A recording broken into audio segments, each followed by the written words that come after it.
4 मास तक सुग्रीव जी अपने राज सुख में राज तिलक के बाद ऐसे डूबे रहे, भगवान का काम करने की याद ही नहीं। हमको भी तो यही होता है, ठाकुर जी हमार काम कर दे, फिर हम ठाकुर जी काम भुला जाते हैं कि हम काहे को आए थे इस संसार में, भूल गए। फिर क्या होता है, फिर लक्ष्मण जी जैसे एक संत का आगमन होता है जो बढ़िया फटकार लगाते हैं, अरे मूर्ख क्यों आए थे रे भैया इस संसार में, होश तो करो। लक्ष्मण जी को भेजा। अच्छा, राम जी ने कहा लक्ष्मण धनुष बाण लेके आओ, आज इस मूर्ख को मैं छोड़ूंगा नहीं, जैसे बाली को मारा इसको भी मार डालूंगा। लक्ष्मण जी पट्ट से लाके धनुष बाण हाथ में धर दिए। राम जी ने कहा इतनी भी जल्दी नहीं करनी थी, क्योंकि हम कल मारेंगे, आज नहीं मारेंगे। लक्ष्मण जी ने कहा मारने वारने वाला काम कल नहीं किया जाता, प्रभु आप कल जाना, हम आज मार के आए। नहीं नहीं, मारना नहीं, सखा है, डरा के समझा के ले आइए। लक्ष्मण जी गए, भयभीत हुआ सुग्रीव, तुरंत आए। अब खूब अनेक यूथ बुलाए, वानरों के, रिक्षों के सेनापति बुलाए, अलग अलग दिशा बांट दी। सुनो, सबको खबर लेके आनी है, पर समय सीमा निश्चित है, इसके बाद आना नहीं है, और जो बिना खबर लगाए वो मृत्यु दंड प्राप्त करेगा। दक्षिण दिशा की ओर हनुमान जी चले, जामवंत जी है, अंगद जी है, नल नील द्विविध मयंक सभी मुख्य वानरगण निकल पड़े। खोजते खोजते स्वयं प्रभा की गुफा में पहुंचे। स्वयं प्रभा ने तप बल से सागर के तट पर पहुंचाया। सागर के तट पर पहुंचे, अब सब कह रहे यहाँ कहाँ हम मैया मिलेंगे। संपाति से भेंट हो गई। संपाति ने कहा आज तो वानर खा के अपना पेट भरेंगे। वानरों ने कहा अब यही एक चारा है, वैसे एक गिद्ध तो जटायु जी भी थे, राम जी के लिए प्राण दे दिए, और हम राम जी के लिए आए हैं तो ये प्राण ले रहे हैं। संपाति ने जैसे जटायु का नाम सुना, पूरी कथा पूछी क्या हुआ उसके साथ, बताया रावण के हाथों उनकी मृत्यु हुई। संपाति ने गीधराज को तर्पण दिया जटायु जी को। फिर वानरों से कहा देखो वानरों, बूढ़ा हूं, ज्यादा तो कुछ नहीं करता, पर इतना तुम्हें बता सकता हूँ, गीधई दृष्टि अपार। यहाँ से मैं देख करके बता सकता हूँ, समुद्र के उस पार लंका नगरी में अशोक वाटिका में किशोरी जी सीता मैया बैठी हुई हैं। वानरों ने कहा चलो कम से कम पता तो चला, हे गीधराज धन्य हो धन, थोड़ी और मदद कर दो।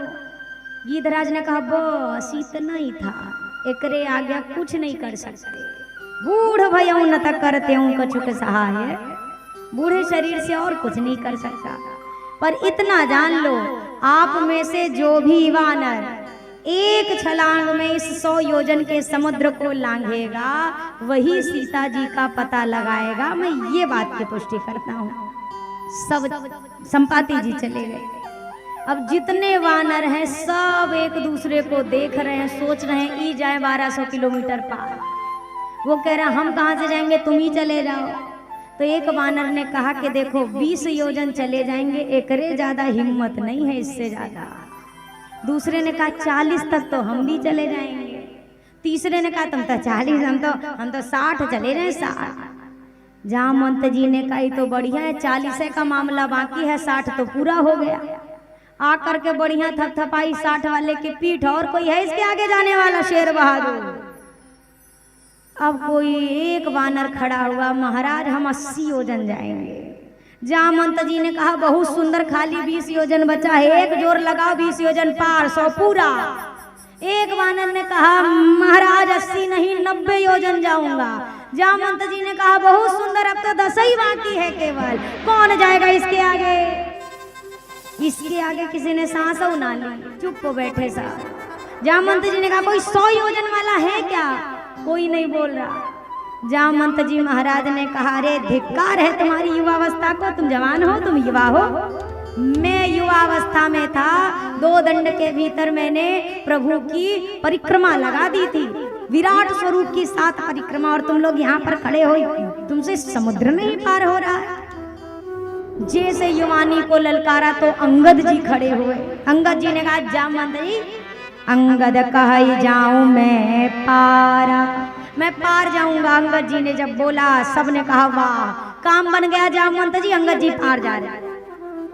अभी सब खुश हुए ही थे, तब तक अंगद जी ने कहा देखो महाराज झूठ उठ बोलने की बात नहीं, जाने में तो 100% है, लौट के आने में 50-50। आ पाएंगे कि नहीं आ पाएंगे पूरा नहीं बता सकते जी, ये संशय थोड़ा सी शंका है। आ भी सकते हैं, नहीं भी आ सकते हैं। जामवंत जी ने कहा ऐसे ऐसे से तो राम काम ना होए, जो पूरी पक्की बात करे। नहीं आप मत जाओ। जामवंत जी ने सोचा बताओ इनमें से एक को से ये काम होना नहीं, और एक को चुप नहीं है, सब बोले जा रहे हैं, और जिनसे काम होना उनका आता ही पता नहीं कहाँ छुप के बैठे हुए। जामवंत जी ने कहा हनुमान जी कहाँ चले? वानरों ने कहा हनुमान जी जहाँ पे राम राम आवाज आ रही है वहीं पे चले जाइए, राम वहीं बैठे होंगे हनुमान जी। अब हनुमान जी बढ़िया एक शिला पर बैठे हुए मस्त भजन में। हो इनकी शक्ति का क्या कहना, इनकी भक्ति का क्या कहना। हो दुनिया में दुनिया में दुनिया में देव हजारों हैं, बजरंग बली का क्या कहना। दुनिया में देव हजारों हैं, बजरंग बली का क्या कहना। दुनिया में देव हजारों हैं, बजरंग बली का क्या कहना। दुनिया में देव हजारों हैं, बजरंग बली का क्या कहना। इनकी शक्ति का क्या कहना, इनकी भक्ति का क्या कहना। इनकी शक्ति का क्या कहना, इनकी भक्ति का क्या कहना। दुनिया में दुनिया में दुनिया में देव हजारों हैं, बजरंग बली का क्या कहना। दुनिया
बजरंग बली का क्या कहना, बजरंग बली का क्या कहना, बजरंग बली का क्या कहना।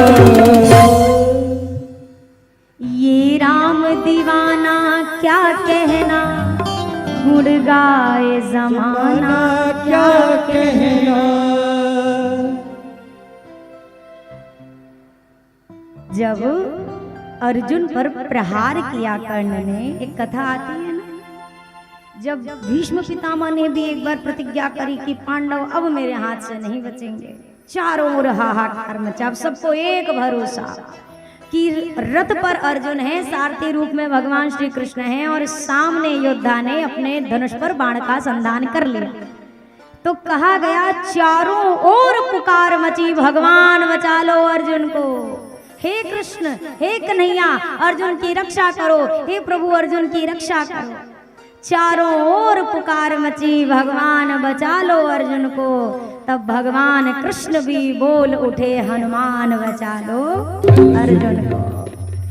वो एक कथा आती है जिसमें जब अर्जुन ने बाण मारा तो कर्ण का रथ थोड़ा सा पीछे गया, थोड़ा ज्यादा, और जब कर्ण ने बाण मारा तो अर्जुन का भी थोड़ा सा अंगुल जितना खिसका रथ। तो अर्जुन जी ने कहा प्रभु देखा हमारी सामर्थ्य को, हमारी रथ एक अंगुल पीछे गई। ठाकुर जी ने कहा गलतफहमी में मत रहना, तोरे रथ पे तू हो, तोरे साथे हम है और हमरे साथे बजरंग बली है। इतने लोगों के बाद भी अगर रथ एक अंगुल पीछे चला गया तो सामने वाला योद्धा कमजोर नहीं है अर्जुन। संसार के काम को भगवान करते हैं, पर जो भगवान का काम करे वो मेरे वीर बजरंगबली कहलाए। सबसे ज्यादा ज्ञान होते हुए, ज्ञानी नामाग्रगण्यम होते हुए जो जामवंत से कहे जामवंत मैं पूछूं तो ही वो हनुमान है। सबसे अधिक बल पौरुष होने के बाद भी जो ब्रह्मास्त्र को नतमस्तक होकर स्वीकार कर ले उनका नाम श्री बजरंगबली है। जो संसार में काल को भी परास्त करने की क्षमता रखे, जिन्हें स्वयं मां जानकी ने कहा अजर अमर गुण निधि सुत हो, वो हनुमान जी महाराज प्रभु कार्य के लिए बंधन में बंधकर बंदी की तरह रावण के सामने खड़े हो जाते हैं। इनका नाम वीर बजरंगबली है। रावण को मारने की सामर्थ्य होने के बाद भी जो अपनी पूंछ में आग लगवा दे, इसका नाम बजरंगबली है। योद्धा सिर्फ वो नहीं जो अपने बड़प्पन के लिए कार्य करे, योद्धा वो होता है स्वामी के लिए जो करना पड़े मैं वो करूं। हनुमान जी का है, हनुमान जी का है। जामवंत जी ने देखा हनुमान जी एक पत्थर पे बैठे राम राम जप रहे, और श्री राम जय राम, श्री राम जय जय राम, श्री राम जय राम जय राम, श्री राम जय जय राम। हनुमान जी नाम संकीर्तन में डूबे। जामवंत जी ने कहा ले यहाँ हमारे प्राण अटके हैं कि भगवान का काम नहीं हो रहा, और ये यहाँ राम राम जपने में फंसे हुए। अरे हनुमान जी अब थोड़ा जग कार्य भी देख लीजिए, कीर्तन छोड़िए और अब हमारी बात सुनिए। अरे कहाई रीच पति सुनो हनुमाना, सुनो हनुमान, चुप साध रहे बलवाना, चुप साध रहे बलवाना। जामवंत जी ने कहा हे हनुमान जी आप ऐसे चुपचाप क्यों बैठे हुए हैं? आपको नहीं पता हम यहाँ क्यों आए हैं? अरे जरा ये कीर्तन नाम जब से अलग होइए और मेरी बातों को सुनिए, हम क्यों आए हैं। अरे पवन तनया बल पवन समाना, पवन तनय बल पवन समाना, बुद्धि विवेक विज्ञान निधाना, बुद्धि विवेक विज्ञान निधाना। जामवंत जी ने सोचा अगर इनके नेत्र खुलाने हैं तो इनके बल की प्रशंसा करनी चाहिए। अरे हनुमान जी आप कौन हैं? जानते हैं आप पवन की संतान हैं। जितना वेग पवन का है वैसा ही वेग आप में है। ना पवन की गति कोई बाधित कर सकता है, ना आपकी गति को कोई अवरुद्ध कर सकता है। जरा उठिए, खड़े होइए, इस कार्य को पूर्ण करिए। हनुमान जी महाराज ओ श्री राम जय राम, श्री राम जय राम श्री राम जय राम जय राम, श्री राम जय राम। हनुमान जी नाम जप में क्या प्रशंसा क्या बड़ाई कोई मतलब नहीं। जामवंत जी ने कहा ऐसे नहीं ही थोड़ी और प्रशंसा करूं। अरे वीर बजरंगबली कवन सो काज कठिन जग माही,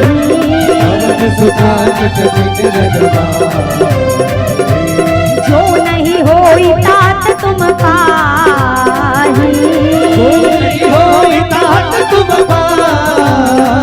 अरे वीर बजरंगबली संसार का ऐसा कौन सा कार्य है जो आपके लिए कठिन है या असंभव है? आपके लिए कोई कार्य असंभव नहीं। जरा मेरी बात को ध्यान पूर्वक सुनिए और इस कार्य को पूर्ण करिए। और हनुमान जी ओ श्री राम जय राम जय जय राम, श्री राम जय राम जय जय राम, श्री राम जय राम जय जय राम, श्री राम जय राम जय जय राम। हनुमान जी नाम संकीर्तन में डूबे। जामवंत जी समझ गए ये उनमें के नहीं है जो अपनी बड़ाई से आंख खोल ले। ना ना ना ना, ये कैसे उठेंगे अब मुझे पता है। जामवंत जी ने कहा हनुमान जी अब मैं आपको बताता हूँ कि इस संसार में अगर अंजनी पुत्र का आगमन हुआ तो क्यों हुआ है, क्यों कौन पुत्र इस संसार में देह लेकर के पधारे हैं। मैं आपको आपके आने का उद्देश्य बता रहा हूँ, जरा ध्यान से सुनिए। अरे राम काज लगी तब अवतारा, राम काज लगी ये सुनत ही भयउ पए बतारा,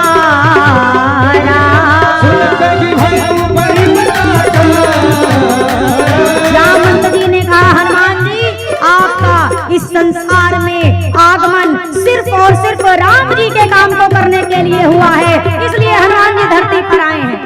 इतना सुनते ही हनुमान जी ने तुरंत नेत्र खोले, खड़े हुए और देखते देखते वीर बजरंगबली ने विराट उस स्वरूप को देखकर वो स्वामी जी ने लिखा अरे कनक भरन तन तेज विराजा, अरे मानहु पर गिरिन कर राजा। स्वामी जी कहते हैं मानो सोने का कोई विशाल काय पर्वत आकर समक्ष खड़ा हो गया हो, ऐसी आभा हनुमान जी महाराज के शरीर से प्रकट हो रही है। हनुमान जी ने विराट स्वरूप लिया और एक बार गर्जना करी जय जय श्री राम, जय जय श्री राम। अरे सिंहनाद करी बारहि बारा, सिंहनाद करी मैं लीलहि नाघम जलधि दिखारा, लीलहि नाघम जलधि दिखारा, सहित सहाय रावण हिमारी, सहित सहाय रावण आनहु इहा त्रिकूट उपारी, आनहु इहा त्रिकूट उपारी, जामवंत मैं पूछूं तो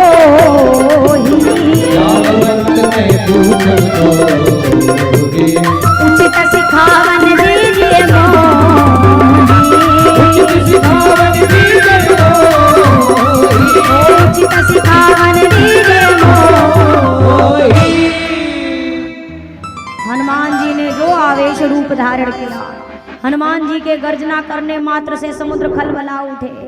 हनुमान जी ने कहा जामवंत जी बताइए मुझे क्या करना है, कहिए तो खेल खेल में समुद्र को लांघ जाऊं, या फिर कहिए तो रावण को खानदान के सहित मार के मैया को लेकर आऊं, या फिर कहिए तो त्रिकूट पर्वत के सहित लंका नगरी ही इस पार ले आऊं। आप बताओ क्या करना है। जामवंत जी ने कहा इसमें से एक तो ठीक बोले, बाकी दोनों गलत था। रावणवा को आप नहीं मारेंगे, अगर आपने मार दिया तो ये कथा यह कांड पे पूरी हो जाएगी। आप नहीं मारेंगे।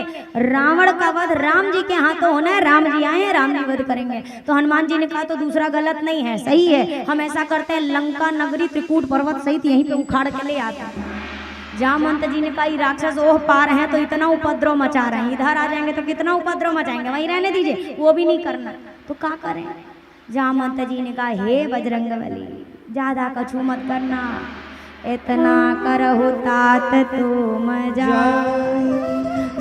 जामवंत जी मानो यहाँ पे निहोरा कर रहे हैं, निहोरा समझते हैं, रिक्वेस्ट। हनुमान ज्यादा नहीं कुछ, इतना, केवल इतना, मतलब अरे इतना मतलब सिर पर जाइएगा और मैया का पता लगा के आ जाओ, कुछ मत करना इसके अलावा। जामवंत जी को पता है ये करने पे आए तो सब कर दें, राम जी को जाने की कहीं जरूरत ही नहीं। एक मैंने कथा सुनी थी एक संत के मुख से कि जब रावण को पता चला, लंका जला के जब आ गए हनुमान जी और युद्ध आरंभ था, तो रावण ने कहा उसी वानर से मैं युद्ध करूंगा। तो हनुमान जी ने कहा ठीक है रावण, तो देखो युद्ध तो खैर मृत्यु तो तुम्हारी राम जी के हाथ है, हम तुम्हें प्रतियोगिता कर लेते, एक एक मुक्के की प्रतियोगिता। रावण ने कहा ठीक है। हनुमान जी ने कहा लेकिन सुन लो, पहले तुम मार लो मुक्का, कहीं ऐसा ना हो तुम्हें मौका ही ना मिले दोबारा में। तो रावण ने कहा ठीक है, एक मुष्टिका की प्रतियोगिता होगा। रावण ने एक मुष्टिका मारी, हनुमान जी तो वज्र हैं, हिले भी नहीं। अब बारी आ गई हनुमान जी की। अब हनुमान जी ने ज्यों मुष्टिका बनाई और पीछे करी, ब्रह्मा जी आके खड़े हो गए, बाबा खड़े हो गए। ब्रह्मा जी ने कहा ना ना हमारा पूरा वरदान झूठ हो जाएगा, नहीं नहीं ये मूर्ख है, इसको क्या पता कि हनुमान जी का मुक्का पड़ गया तो यमराज से भेंटा जाएंगे 2 मिनट में। हनुमान जी कृपा करो। तो हनुमान जी ने केवल स्पर्श मात्र किया तो रावण खिसक के उतनी दूर मूर्छित होकर गिरा, केवल स्पर्श मात्र से। काज किए बड़े देवन के तुम, वीर महाप्रभु देखी विचारो, कौन सो संकट मोहे गरीब को, जो तुमसे नहीं जात है तारो। बेगी हरो हनुमान महाप्रभु, जो कछु संकट होए हमारो, को नहीं जानत है जग में कभी, संकट मोचन नाम तिहारो। केवल कभी भी जीवन में बहुत ऐसा लगे अब कोई रास्ता नहीं, आपसे अपने जीवन के बिल्कुल निजी अनुभव की बात कहूँ, आपको सत्य अपने मन की बात कहूँ, हम राम जी को जल्दी याद नहीं करते। केवल हनुमान जी के चरणों का आसरा ले लीजिए, इनसे बाहर कोई नहीं है, कोई नहीं है। जामवंत जी ने कहा केवल इतना करिए, आप मैया का पता ले आओ।